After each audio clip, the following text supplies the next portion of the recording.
ముందుగా అందరికీ నమస్కారం. తమ్ములైన చూశారు కదా. తమ్ములైన ఏదైతే ఉందో మీకు పరీక్షలు అంటే భయం ఆడాల్సిన అవసరం ఎట్టి పరిస్థితుల్లో లేదు. ఎందుకంటే మేము కూడా 10th class, intermediate, degree, PG exams రాసి వచ్చాం. అలాగే కాంపిటేటివ్ ఎగ్జామ్స్ సుమారుగా ఒక 14 ఎగ్జామ్స్ రాసి వచ్చాం.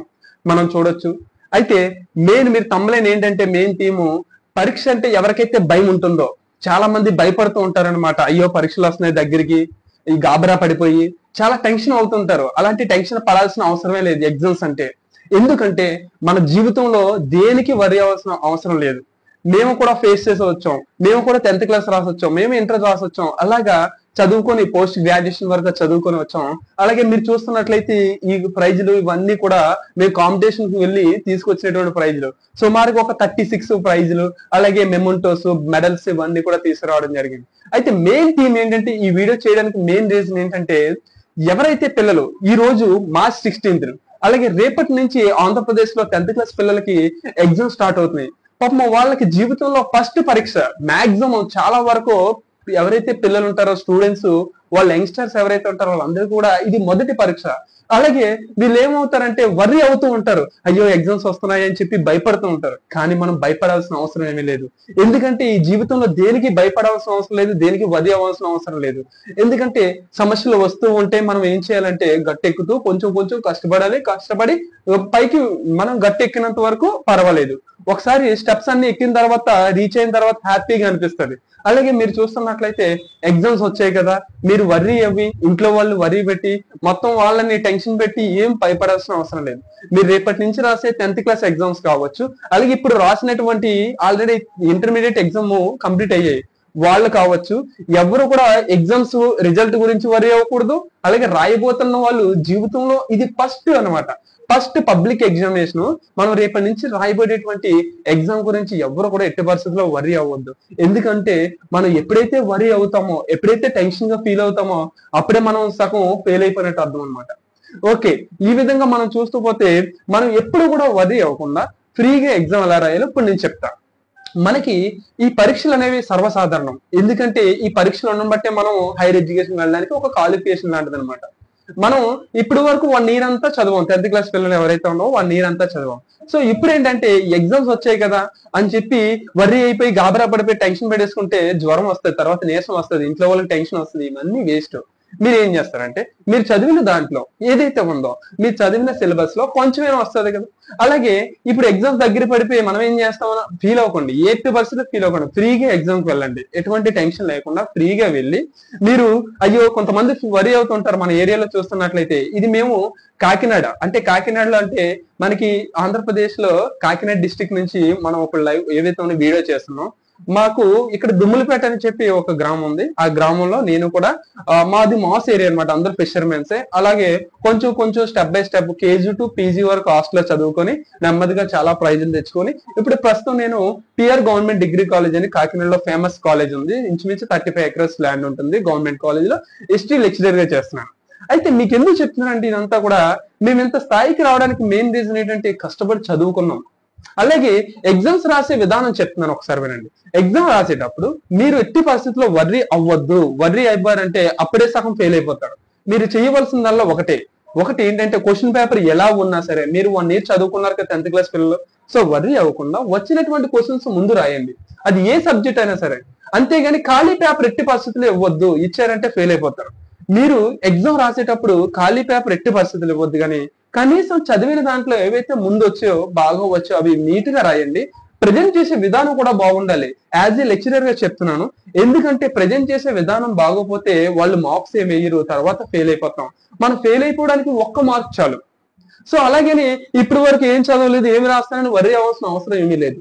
ఇంకా మనకు టైం ఉంది. ఎలా ఉంది? రేపు ఎగ్జామ్ ఈ రోజు కొన్ని అవర్స్ ఉంటుంది కదా, ఆ అవర్స్ లో 1 hour 2 hours ఏవైతే ఉన్నాయో మేజర్ గా మీకు బాగా అర్థమయ్యే కాన్సెప్ట్స్ చదువుకొని ఫ్రీగా వెళ్ళండి. వెళ్ళిన తర్వాత ఒకవేళ ఏమీ చదవకపోతే వరి అవ్వాల్సిన అవసరం లేదు, టెన్షన్ పడాల్సిన అవసరం లేదు. మీరు క్లాస్ విన్నది ఉంటుంది కదా, అది ఏదైతే విన్నా అది రాయండి. ఎందుకంటే మనకి 10th క్లాస్ తోనే మనకి మొదలవుతుంది ఎడ్యుకేషన్ అనేది. వన్స్ మనం పబ్లిక్ రాసిన తర్వాత కాలేజ్ లైఫ్ ఎంటర్ అవుతాం. Okay, coming to the point. ఇప్పుడు ఏంటంటే ఎగ్జామ్ పేపర్ ఎలా అటెంప్ట్ చేయాలి సార్? అప్పుడు ఎగ్జామ్ రాసేటప్పుడు మెయిన్ గా మనకు వచ్చినవి రాసుకొని రాసే విధానంలో ఫస్ట్ టైం పబ్లిక్ ఎగ్జామ్ రాస్తాం. మనం ఎప్పుడు స్కూల్లో ఉండే రాస్తాం, ఫస్ట్ టైం స్కూల్ నుంచి బయటికి వెళ్తాం. వెళ్ళేటప్పుడు ఏంటంటే అక్కడ ఒక కొత్త అట్మాస్ఫియర్ ఉంటుంది, దాన్ని బట్టి వరి అవ్వాల్సిన అవసరం ఏమీ లేదు. మీరు ప్రజెంట్ చేసే విధానం ఏదైతే ఉందో ఈ ప్రజెంట్ చేసే విధానంలో భాగంగా మీరు నీట్ గా రాయడానికి ట్రై చేయండి. తెలుగు అవ్వచ్చు, ఇంగ్లీష్ అవ్వచ్చు, హిందీ అవ్వచ్చు, ఏదైనా సరే మనం ఏమి రాసినా సరే రైటింగ్ నీట్ గా ఉంటే మార్క్స్ పడే అవకాశం ఉంటుంది. అలాగే బిట్లు పెట్టే విధానం, అలాగే తప్పులు వచ్చాయనుకో చింపిరిగా కొట్టేయకండి దయచేసి, ఎందుకంటే అది చాలా దత్తిగా ఉంటుంది అనమాట. మీరు ఏం చేస్తారంటే జస్ట్ ఒక గీత గీయండి, లేకపోతే అలా వదిలేయండి, అంతేగాని కొట్టేస్తే బ్యాడ్ ఇంప్రెషన్ పడుతుంది. నెక్స్ట్ ఇంకొకటి ఏంటంటే మీరు చేయవలసింది అన్ని క్వశ్చన్స్ కూడా మీరు ఏం చేస్తారంటే మాక్సిమం ఏవైతే ఉన్నాయో అన్ని క్వశ్చన్స్ కూడా అటెంప్ట్ చేయడానికి ట్రై చెయ్యండి. ఎందుకు చెప్తున్నామంటే మనం రాసింది ఏదైనా అవ్వచ్చు, కానీ రాసే విధానం ఉంది కదా, ఆ విధానంలో భాగంగా మీరు ఏం చేస్తారంటే మాక్సిమం మీరు చేయవలసింది ఏంటంటే ఈ క్వశ్చన్స్ వచ్చినాయి కొంచెం అయినా పర్వాలేదు, కానీ 100 మార్క్స్ 35 మార్క్స్ పాస్ అయితే మీరు గట్టెక్కేస్తారు. కానీ చాలా మంది ఏం చేస్తారంటే 35 మార్క్స్ కదని బోర్డర్ లో 35 రాస్తారు. అలా రాయకూడదు. 35 అంటే 40 గానీ 45 గానీ రాసుకుంటే పాస్ అవుతారు. ఇది ఎవరికి చెప్తున్నానంటే ఎవరైతే పాపం పూర్ స్టూడెంట్స్ ఉంటారో ఎడ్యుకేషన్ లో వాళ్ళ కోసం. కానీ టాపర్స్ ఏం చేస్తారంటే అన్ని అటెంప్ట్ చేయండి, కుదిరితే చాయిస్ కూడా రాయండి, మాక్సిమం టైం యూటిలైజ్ చేసుకోండి. లైఫ్ లో ఇది ఫస్ట్ ఎగ్జామినేషన్, సో మీరు అబ్జర్వ్ చేస్తారని కోరుకుంటున్నాను. ఇప్పటి వరకు నేను చెప్పిందంతా ఓన్లీ 10th క్లాస్ పిల్లలకు మాత్రమే. మీరు వరీ అవ్వకూడదు. మీరు వరీ అవ్వరంటే మీ ఫ్యామిలీ వరీ అవుతుంది, మీరు వరీ అవ్వరంటే మొత్తం మీ ఫ్రెండ్స్ కూడా వరీ అవుతారు. ఎప్పుడు వరీ అవ్వద్దు దయచేసి. వరీ మీన్స్ ఏంటంటే టెన్షన్ పడకూడదు, అంతేగాని ఒత్తిడి గురైతే ఏమవుతుంది, హార్ట్ ప్రెషర్ పెరుగుతుంది, హార్ట్ ప్రెషర్ పెరిగితే మైండ్ కి మొత్తం కొలాప్స్ అయిపోద్ది. అందుకని చెప్పి దయచేసి వరీ అవ్వద్దు. ఎందుకు ఇంత ఇంటెన్షన్ తో చెప్తున్నామంటే మేము ఫేస్ చేసి వచ్చాం కాబట్టి. మేము 10th క్లాస్ లో ఉండేటప్పుడు హాస్టల్లో చదువుకొని హ్యాపీగా 10th పాస్ అయ్యాము. అలాగే మనం చూస్తున్నట్లయితే ఇంటర్ పాస్ అయ్యాం, డిగ్రీ పాస్ అయ్యాం, అన్ని పాస్ అవుతూ వచ్చాం, మంచిగానే విజయం సాధించాం. ఇప్పుడు వరకు 10th క్లాస్ పిల్లలది ఓకే. ఇప్పుడు నేను చెప్పబోయేది ఏంటంటే ఎవరైతే ఇంకా చాలా ఎగ్జామ్స్ కి బయట జరిగేటువంటి కాంపిటేటివ్ ఎగ్జామ్స్ కావచ్చు, లేకపోతే డిగ్రీ ఇంటర్మీడియట్, లేకపోతే పీజీ, అలాగే what ever it is, A exam కైనా సరే మనం ఎలా ఉండాలి. ఫస్ట్ థింగ్ ఒకటి గుర్తుపెట్టుకోండి, మనకి ఆఫ్టర్ ద ఇంటర్మీడియట్ డిగ్రీ కావచ్చు, బీటెక్ కావచ్చు, ఇక్కడ ఏమవుతుందంటే సెమిస్టర్ సిస్టమ్ ఉంటుంది. సెమిస్టర్ సిస్టమ్ లో ఎప్పుడు కూడా మనం వర్రీ అవ్వకూడదు. వర్రీ అయ్యే మనకి ఎగ్జామ్ కి అయ్యో ఏం చదవలేదే, ఏవి ఎలాగ రాయాలని వర్రీ అవ్వకూడదు. ఎందుకు చెప్తున్నానంటే వర్రీ అవుతే మీరు ఎప్పుడు కూడా ఇబ్బంది పడతారు. వర్రీ అవ్వకుండా ప్రశాంతంగా ఉండండి, మీకు వచ్చింది రాయండి, అంతే, ఆటోమేటిక్ గా పాస్ అవుతారు. ఏమీ రాయకపోతే మాత్రం డెఫినెట్లీ ఫెయిల్ అవుతారు, అది గుర్తుపెట్టుకోండి. అలాగే మీరు కాంపిటేటివ్ ప్రిపేర్ అయ్యేటప్పుడు ఏం చేస్తారంటే కాంపిటేటివ్ ప్రిపేర్ అవుతున్నటువంటి ఎవరైతే ఉన్నారో వాళ్ళు సిలబస్ మెయిన్ మనం ముందు పెట్టుకొని నీట్ గా చాప్టర్ వైజ్ చదువుకొని వెళ్ళండి ఈ ఎగ్జామ్ కి. ఎందుకంటే మనం 100 rupees, 200 rupees, 500 rupees category wise fee కడతాం. కట్టిన తర్వాత మనం ఏమీ రాయకుండా వస్తే బాధ కలుగుతుంది. మేము కూడా ఒక 14 ఎగ్జామ్స్ కూడా రాయడం జరిగింది. సో అన్ఫార్చునేట్లీ ఎస్సీ ఈవెంట్ లో నాకు లాంగ్ జంప్ లో నరం తెగిపోవడం జరిగింది. సో అలాగే బిఎస్ఎఫ్ కూడా క్వాలిఫై అవ్వడం జరిగింది. So what ever it is, ఇవన్నీ కాంపిటేటివ్ లెవెల్లో ఉండేటువంటి స్టాండర్డ్ మనం తెలుసుకోవాలి. ఎవరైతే డిగ్రీ బీటెక్ కంప్లీట్ అయిన వెంటనే ఎవరైనా స్కిల్ నేర్చుకోండి కుదిరితే, లేకపోతే ఏదైనా కోచింగ్ సెంటర్కి వెళ్ళండి తక్కువలో. అవి కూడా పేరెంట్స్ మీద డిపెండ్ అవ్వకుండా ఓన్ గా మనీ ఏవైనా పార్ట్ టైం చేసుకొని మనీ సంపాదించుకొని హ్యాపీగా మీరు చదువుకోండి. ఎగ్జామ్ రాసే విధానానికి వస్తే మనకి కాంపిటేటివ్ అనేది ఒక మహాసముద్రం. మనం దాన్ని వేదాలంటే ఫస్ట్ మనం చేయవలసిన పని ఏంటంటే శ్రద్ధగా చదువుకోవడం, కాన్సన్ట్రేషన్ శ్రద్ధగా పెట్టి మీరు మొబైల్ ని అవాయిడ్ చేయడం అంటే చదువుకునేటువంటి 1 అవర్ 2 అవర్స్ అవ్వచ్చు, మొబైల్ దూరంగా పెట్టాలి, సగం సమస్యలు సాల్వ్ అవుతాయి అనమాట. తర్వాత డైలీ మనం ఒక 16 అవర్స్ లేకపోతే 5 అవర్స్ చదవడంతో 5 అవర్స్ అయిన తర్వాత మొబైల్ తీసి మీరే చదవాలి. ఇంకా ఎగ్జామ్ విషయంకి వస్తే మనం చాలా మంది అప్లై చేస్తున్నారు కదా, ఈ 10 లక్షల మందిలో మనకేం వస్తుంది జాబ్ అని వర్రీ అవ్వద్దు. కాంపిటేటివ్ ప్రిపేర్ అవుతున్న వాళ్ళు మీరు వర్రీ అవ్వకుండా హ్యాపీగా ప్రిపేర్ అవ్వండి, మీరు సక్సెస్ అనేది సాధిస్తారు. కానీ ఎప్పుడు కూడా జీవితంలో ఒకటి గుర్తుపెట్టుకోండి, మనం ఎప్పుడు కూడా వర్రీ అవ్వకూడదు, దేనికి వర్రీ అవ్వకూడదు. చూద్దాం అయితే అయింది, ఎగ్జామా రాస్తాం, వస్తే వస్తుంది లేకపోతే లేదు. లేకపోతే ఇంకొకటి ఏంటంటే నెక్స్ట్ ఇంకొక ఎగ్జామ్ రాస్తాం. ఇప్పుడు ఫైనల్ గా కన్క్లూజన్ వద్దాం. కన్క్లూజన్ ఏంటంటే ఇప్పటి వరకు మనం విన్నాం కదా, మీరు చేయవలసిందల్లా ఒకటి ఏంటంటే మనకి 10th క్లాస్ ఎగ్జామ్స్ అయిన తర్వాత పడ్డాం కదా, అయ్యో ఫెయిల్ అయిపోయాను బాధపడాల్సిన అవసరం ఎట్టి పరిస్థితిలో లేదు. మనకి చాలా చాయిసెస్ ఉంటాయి, ఒకటి కాకపోతే రెండోది. అంతేగాని బాధపడితే మనకి చాలా బాధే మిగులుతుంది, కానీ మనకి సంతోషం అనేది రాదు.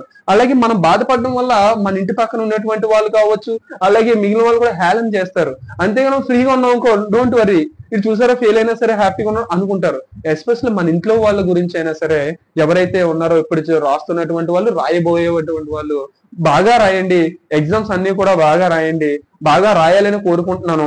అలాగే మెయిన్ ఏంటంటే మన కన్క్లూజన్ లో భాగంగా ఇప్పుడు ఇప్పుడు చూసారు కదా, ఏవైతే ఉన్నాయో భయపడాల్సిన అవసరం లేదు. భారతదేశంలో కావచ్చు, ఆంధ్రప్రదేశ్ లో కావచ్చు, చాలా మంది చేసేటువంటి మిస్టేక్ ఏంటంటే వరి అవి వాళ్ళు ఏం చేస్తున్నారంటే దే డిసైడెడ్ టు సూసైడ్ అనమాట. ఇది చాలా దారుణమైన విషయం. ఎట్టి పరిస్థితుల్లో చేయొద్దు. పోయింది, ఒక ఎగ్జామ్ పోతే మళ్ళీ ఇంకొక ఎగ్జామ్, అంతేగాని ఎట్టి పరిస్థితులు అలాంటివి ఏమీ చేయొద్దు. మనకి లైఫ్ చాలా ఉంది, ఇది చెప్పాలనుకుంటున్నాను. అలాగే ఎగ్జామ్స్ అందరూ బాగా రాస్తారు, అందరూ పాస్ అవుతారని కోరుకుంటున్నాను. చివరిగా చెప్పే విషయం ఏంటంటే అందరికీ ఆల్ ది బెస్ట్, అందరూ బాగా రాయాలని కోరుకుంటున్నాను. యాక్చువల్లీ నేను అన్ని స్కూల్కి వెళ్ళాలి, 10th క్లాస్ స్కూల్కి, కానీ కాలేజ్ లో వర్క్ వల్ల వెళ్ళడానికి కుదరలేదు. లాస్ట్ ఇయర్ వెళ్ళి వాళ్ళందరికీ కూడా ధైర్యం చెప్పాను, అందరూ పాస్ అయ్యారు. కాకినాడలో ఉన్న చాలా స్కూల్, గవర్నమెంట్ స్కూల్కి వెళ్ళాము. అలాగే సో వాళ్ళకి పెన్లు కూడా ఫ్రీగా డిస్ట్రిబ్యూట్ చేయడం జరిగింది. కొంత అమౌంట్ కూడా అయ్యింది, అయినప్పటికీ కూడా డోంట్ వరీ, వాళ్ళు హ్యాపీగా ఉండాలని కోరుకుని చేసాం.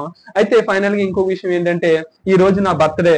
అలాగే చాలా మంది విష్ చేశారు, మా స్టూడెంట్స్ కావచ్చు, ఫ్యామిలీ ఫ్రెండ్స్ కావచ్చు, వాళ్ళందరికీ కూడా ధన్యవాదాలు తెలియజేస్తున్నాను ఈ వీడియో ద్వారా. అలాగే ఈ రోజు March 16 ఒక మహోన్నతమైన వ్యక్తి బర్త్డే కూడా. పొట్టి శ్రీరామ్, ఆంధ్రదేశం కోసం ప్రాణాలు అర్పించినటువంటి అమరజీవి శ్రీ పొట్టి శ్రీరామ్ కూడా బర్త్డే అవడం చాలా సంతోషంగా ఉంది. అలాగే చివరిగా ఏంటంటే ఈ వీడియో చూస్తున్న వాళ్ళు వీడియో నచ్చినట్లయితే లైక్ చేయండి, అలాగే షేర్ చేయండి మీ ఫ్రెండ్స్ కి. అలాగే మీరు ఏం చేస్తారంటే సబ్స్క్రైబ్ చేయడం మర్చిపోవద్దు యూట్యూబ్ లో. అలాగే ఇన్స్టాలో ఫాలో అవుతున్న వాళ్ళు మై స్కిల్స్ ఫర్ యూ ఇన్స్టాలో ఫాలో అవ్వండి. అలాగే ఫేస్బుక్ లో చూస్తున్న వారు కూడా ఫాలో అవ్వండి, my skills for you. Okay, అందరికి thank you so much. Okay, bye.